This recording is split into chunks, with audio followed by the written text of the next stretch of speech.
এবারের ঈদের পরে মনে হয় যেন মৃত্যুর মিছিল চলতেছে।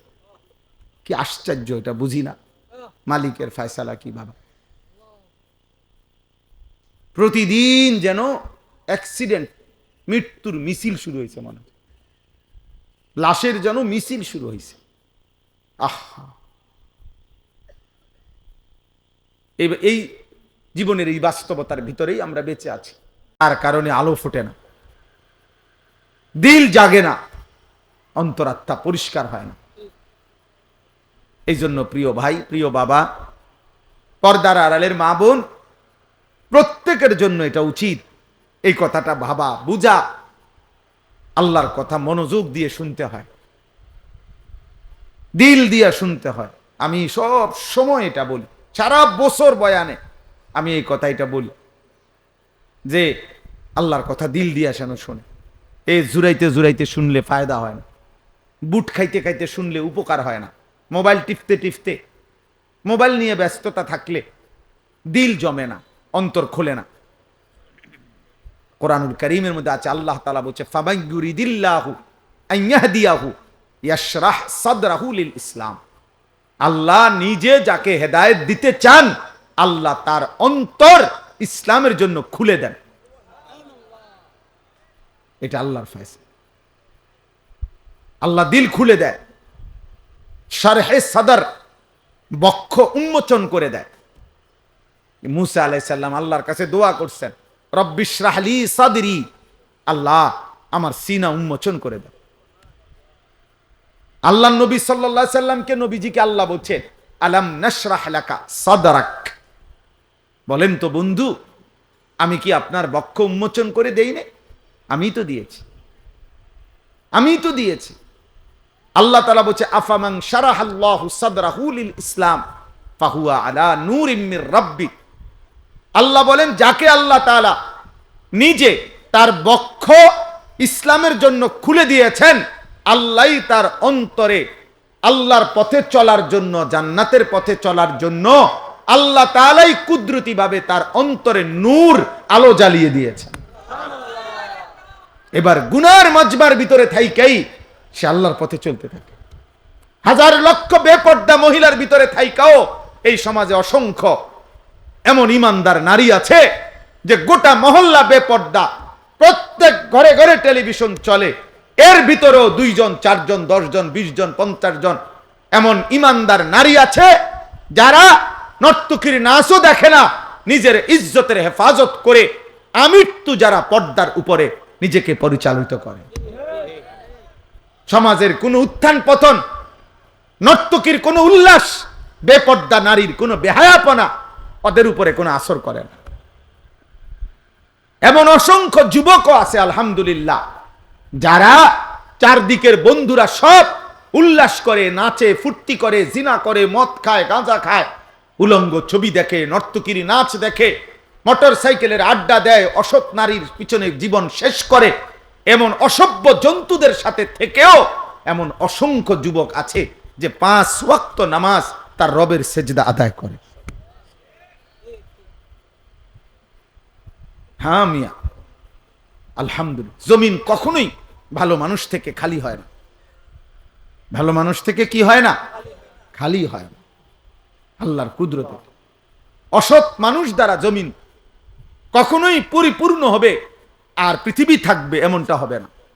আল্লাহ নবী সাল্লাল্লাহু আলাইহি সাল্লাম বলেছেন, শতভাগ মানুষ যখন অসৎ হবে, ঠিক তখনই শতভাগ 100 জনই যখন অসৎ হবে, শেরারুল খালক, আল্লাহ নবী বলেন, ঠিক তখনই ইসরাফিল ফু দিবে। ইসরাফিল কি দিবে? আল্লাহ তাআলা অসতের উপরে জমিন 1 মিনিটও রাখবে না, 1 মিনিট। বলতে এখন যে ভালো মানুষ আছে, ওদের উসিলায় বাকি নাফরমানগুলো খায়, এখন যে নামাজি আছে, তাহাজ্জুদওয়ালা বান্দা আছে, চোখের পানি ফেলে, কাঁদে, আল্লাহর কাছে আহাজারি রুনাজারি করে, এদের বরকত, এদের বরকতে।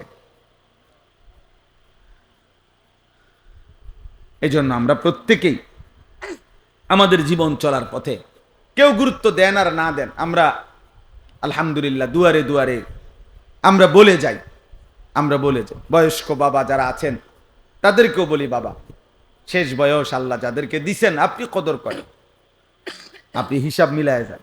এই পৃথিবীর আমনে মরার পরও পৃথিবী থাকবে, এই আমনে মরার পরও বাংলাদেশে ইলেকশন হইব, বুঝেন না কথা?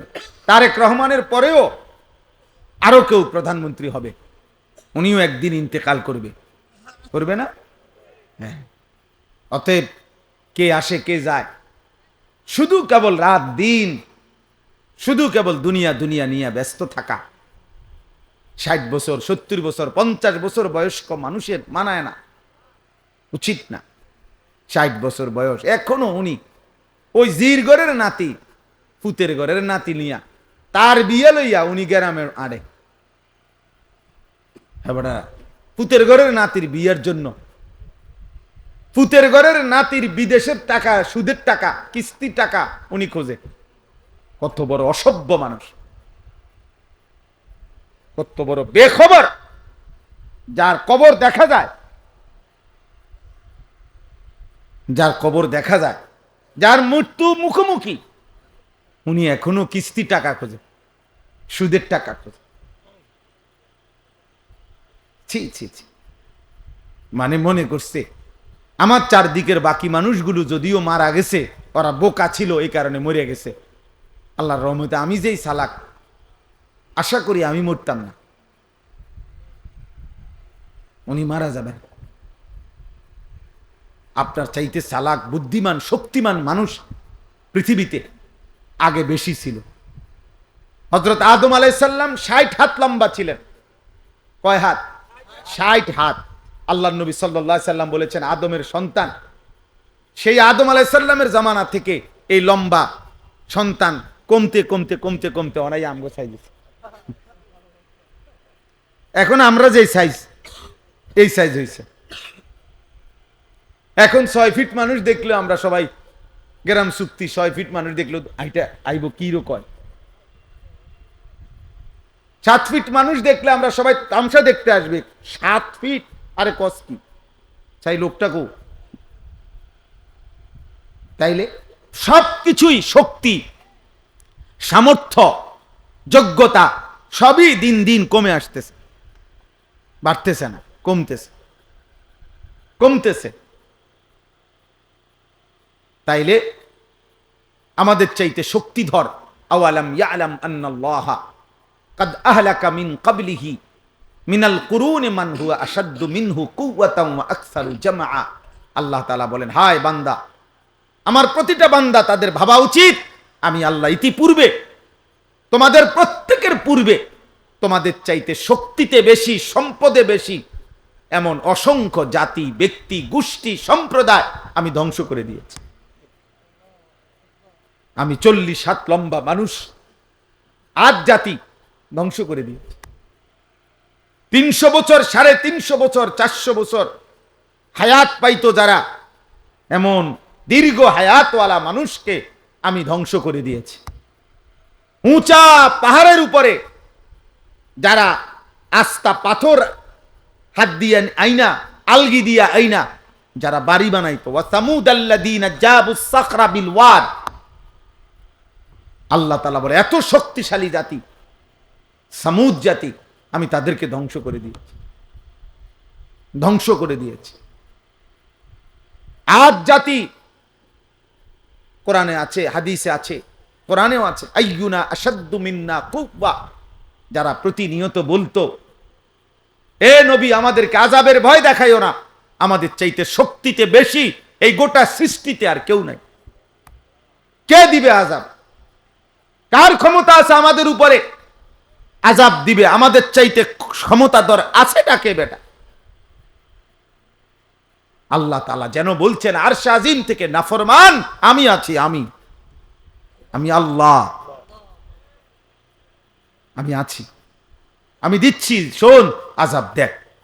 তো আল্লাহ কোরআনুল কারীমের মধ্যে বলছে সাবআ লায়ালিন ওয়া সামানিয়াতা আইয়াম, 7 রাত 8 দিন এক টানা এই নাফরমান জাতির উপরে আমি তুফান লাগাইছি, ঝড় তুফান চলছে 8 দিন 7 রাত একটানা। আল্লাহ তাআলা বলে 7 দিন 7 রাত 8 দিনের তুফান শেষ হওয়ার পরে একটা বাচ্চা বুড়া জোয়ান একজনও বাঁচে নাই, বরং পুরা জাতি লম্বা লম্বা খেজুরের গাছ ভাঙ্গা ভাঙ্গা ঝড় তুফানে যেমন ভাঙ্গা পড়ে, এই লম্বা লম্বা 40 হাত লম্বা মানুষগুলো এইভাবে সবগুলো কাটা খেজুর গাছের মতো মাটিতে পড়ে ধ্বংস হয়ে গেছে। কাআন্নাহুম আজাজু নাখলিন খাবিয়া। এজন্য সবাইকে বলি, বাবাদেরকে বলি, ছেলেদেরকে বলি, পর্দার আড়ালের মা বোনকে বলি, গাদ্দারি করো না বাপ। ফাইজলামি করতেছো যারা, আল্লাহর সাথে করতেছো মনে রাখো। যারা নামাজ পড়ো না, বেটা বেয়াদব, তুই আল্লাহর সাথে বেয়াদবি করছিস। তোর মতো গাদ্দার, তোর চাইতে ক্ষমতাধরকে একটা লাথি দিলে ফেরেশতা এই পৃথিবীর আর শেষ প্রান্ত তোরে খুঁজে পাওয়া যাবে না বেটা। একটা লাথি দিলে, ফেরেশতা যদি শুধু ফাসাত একটা লাথি দেয় আল্লাহর হুকুমে, আর কোনোদিন তোকে খুঁজে পাবে না বেটা। এক একজনের মাতবুরি আর এক একজনের অহংকার দেখলে, বেয়াদবি দেখলে মনে যেন আল্লাহকে কিছুই মনে করে না। তুই রে বেটা, কি আজান বেটা, কি নামাজ, যা বেটা, যা বেটা। এই সমস্ত হুজুরদের কথা বেটা বাদ দে, খাল্লি বাল্লি। ঠিক আছে বেটা, হুজুরদেরকে বাদ দিয়া, আলেমদের কথা বাদ দিয়ে, আল্লাহর কোরআন রাসূলের সুন্নাহ বাদ দিয়ে কি ভোগ করছো? আহামরি কি দুনিয়া ভোগ? 8 ঘন্টা লাগাইয়া সে আড্ডা দিছে জিঙ্গাইলে। আমি বহুত ছেলে কি করছো, 1 প্লেট চটপুটি খাইছে। বলদ, 1 প্লেট চটপুটি খাইতে বুঝি 8 ঘন্টা মানুষ সময় নষ্ট করে? কামলা, বুঝেন নাই কথা? এই দূরে অনেক মুরব্বী মানুষরা 4 ঘন্টা চা দোয়ানে গপ মারছে। চাচা কিটছেন এতক্ষণে, 1 কাপ চা 2 বিস্কুট খাইছে। 4 ঘন্টা লাগাইয়া, 4 ঘন্টা লাগাইয়া চাচা মিয়া এই বিস্কুট 2 খাইছেন। আমরা যদি 4 ঘন্টা যদি একটা আতি খাইয়া লাইতেন তো মন্ডারে বুঝাইতাম যে বেটা আতির গোস্ত খাইয়া লাইছে, একটা আস্তা মহিষ খাইয়া লাইছে, তত মনটারে বুঝাইতাম যাক মাশাআল্লাহ দুনিয়া ভোগ করছে। কি ও তাইলে তো একটা মনটারে বন 2 খাইছে।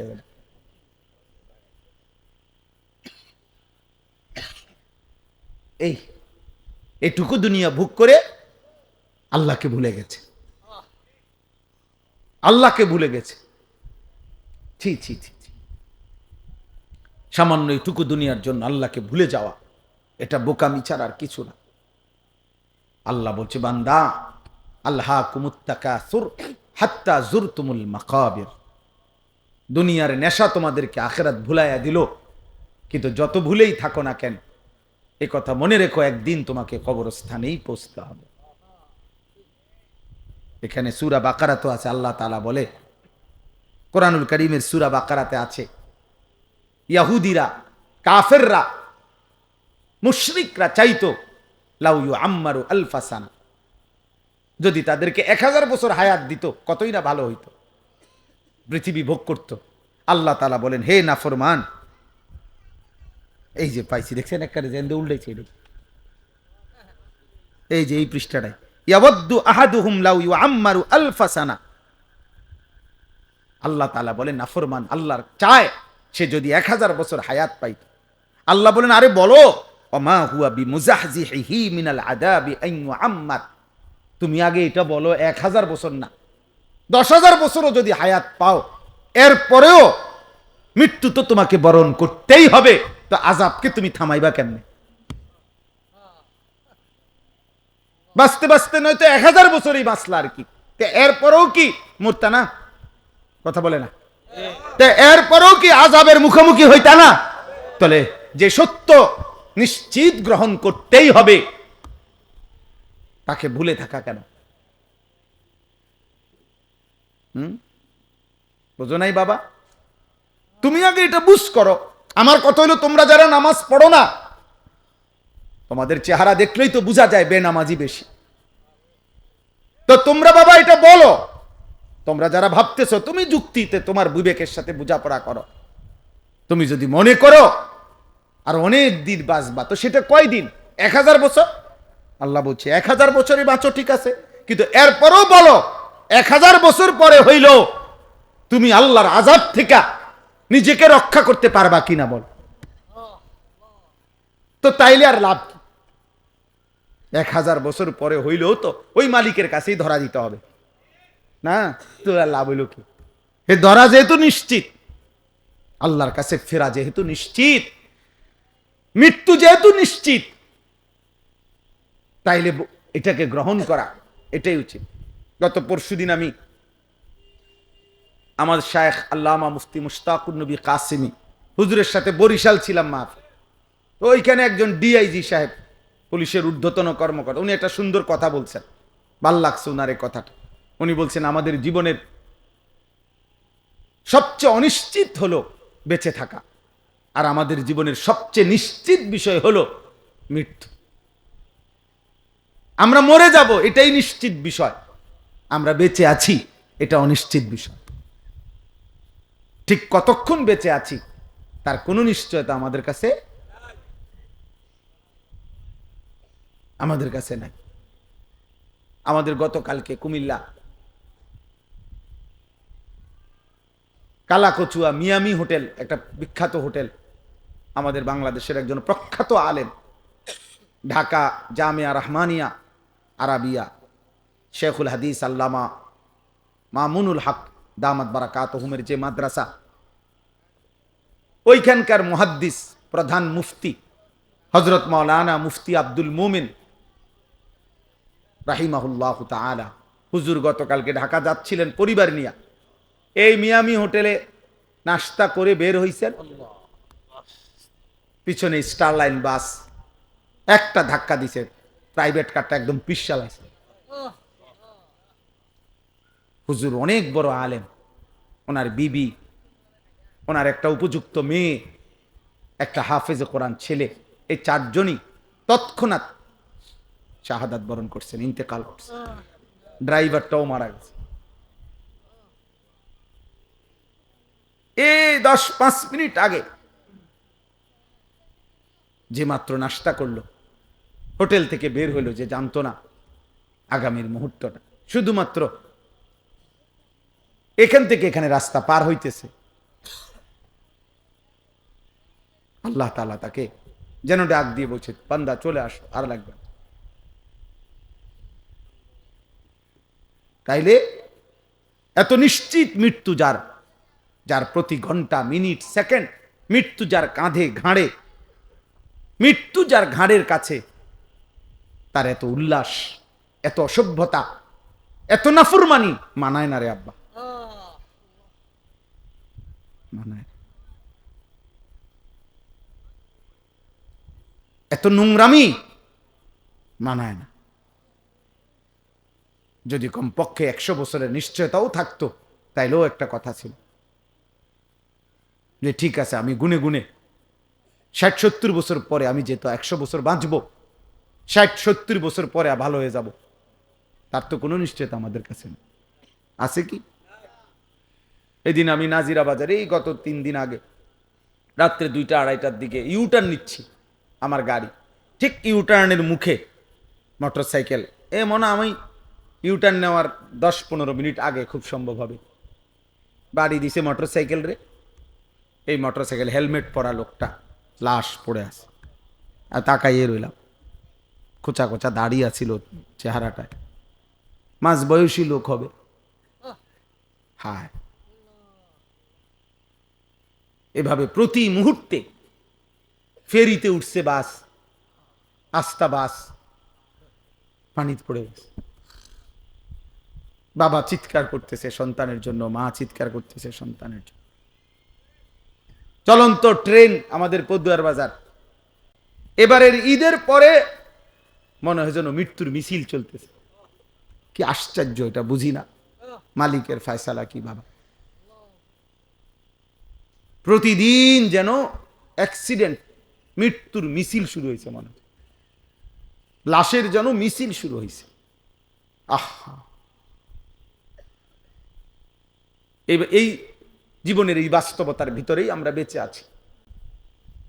আল্লাহ তাআলা আমাকে 30 দিনের রমজান পূর্ণ দিছেন, হায়াত দিছেন, সবে কদরের নিয়ামত দিয়েছেন, 5টা জুমা দিয়েছেন এক রমজান, রহমত, মাগফিরাত, নাজাত সব দিয়েছেন, আমাদেরকে নসিব করেছেন। আল্লাহ যেন বলছে, বান্দা আমি পুরা রমজান কতজনকে কবরে নিয়ে গেছি রে, তোরে নেই নাই, যা, দয়া করলাম। পুরা রমজান মানুষ মরে নাই? মানুষের মৃত্যু হয়েছে কিনা বলে?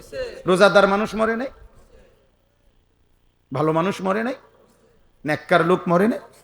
তো আল্লাহ তাআলা এর মাঝে আমাকে আপনাকে হায়াত দিলেন, বিনিময়ে 1টি মাস রহমত, মাগফিরাত, নাজাত, রোজা, তারাবি, ইফতার, সাহারি, এতেকাফ, শবে কদর, একটা একটা আমলের সর্বনিম্ন নেকি 70, জাহান্নামের দরজা বন্ধ, জান্নাতের দরজা খোলা, রহমতের দরজা খোলা, শয়তান শেকলে বন্দি।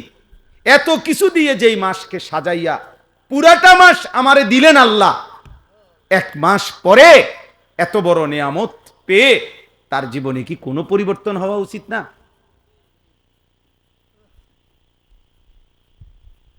ধিক তোদের কপালে, থুতু তোদের কপালে, এত বড় রমজান হায়াত পাইয়া এরপরও যাদের কপালে সেজদা দিলা না, থুতু তোদের কপালে, থুতু মারি,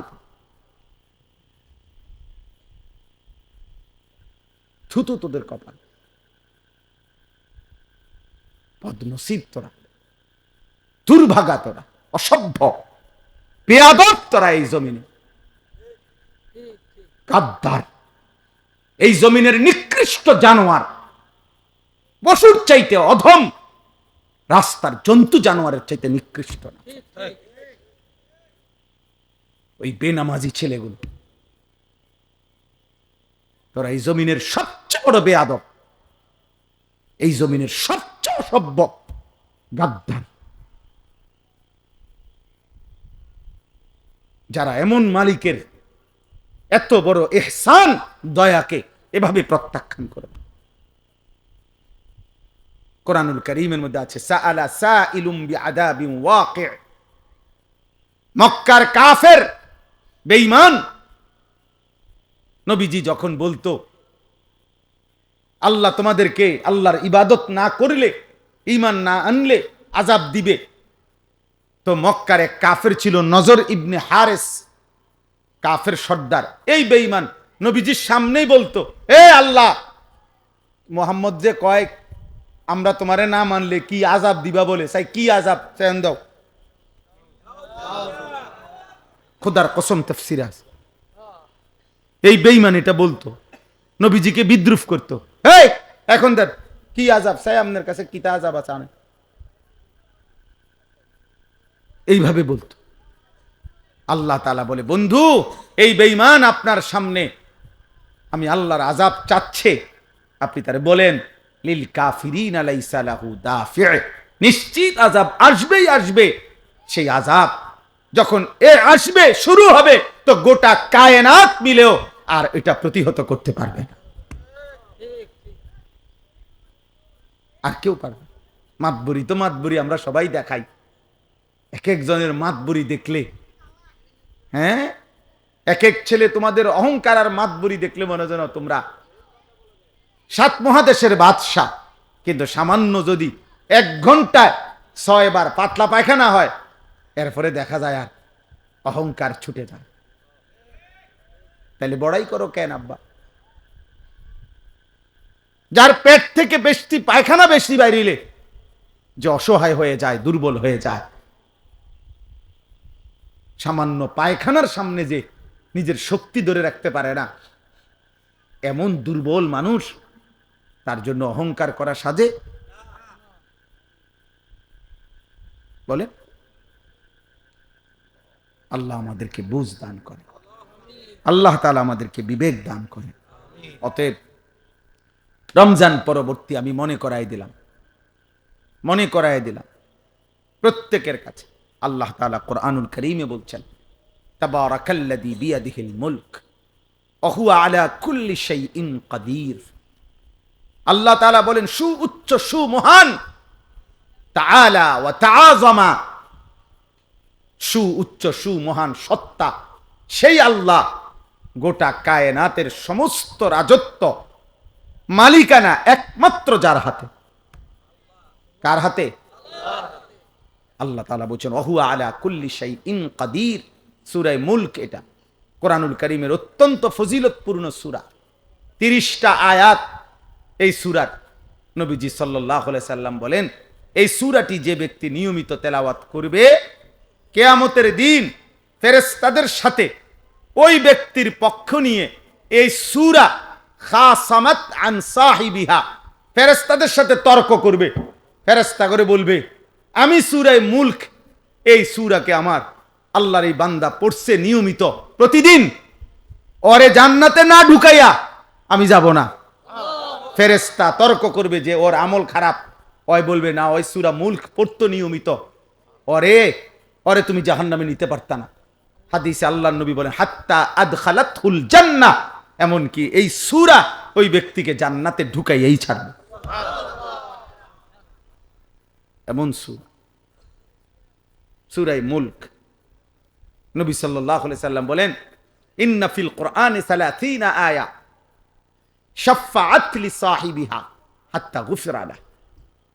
কোরআনুল কারীমে 30 আয়াত বিশিষ্ট একটি সূরা আছে, সূরা মুলক, যে সূরাটি কিয়ামতের দিন ওই সূরা তেলাওয়াতকারীর জন্য আল্লাহর কাছে এই পরিমাণ সুপারিশ করবে, অনবরত সুপারিশ করতেই থাকবে, ফলে আল্লাহ তাআলা ওই বান্দাকে মাফি করে দিবেন।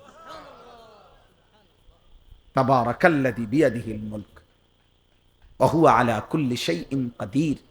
আল্লাহ তাআলা বলেন এই গোটা সৃষ্টি, 7 আসমান ও জমিন, গোটা কায়নাত, গোটা মাখলুকাত, 7 তবক জমিনের নিচ আর 7 আসমানের ঊর্ধ্বে, সবটার উপরে, সবটার রাজত্ব মালিকানা কার?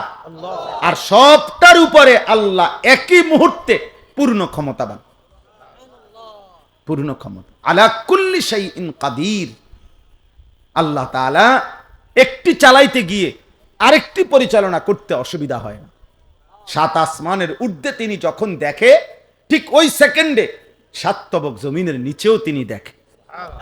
হিমালয় পর্বতের চূড়ায় তিনি যখন রিজিক দেয়, 7 তবক জমিনের নিচেও তখন তিনি রিজিক দেন।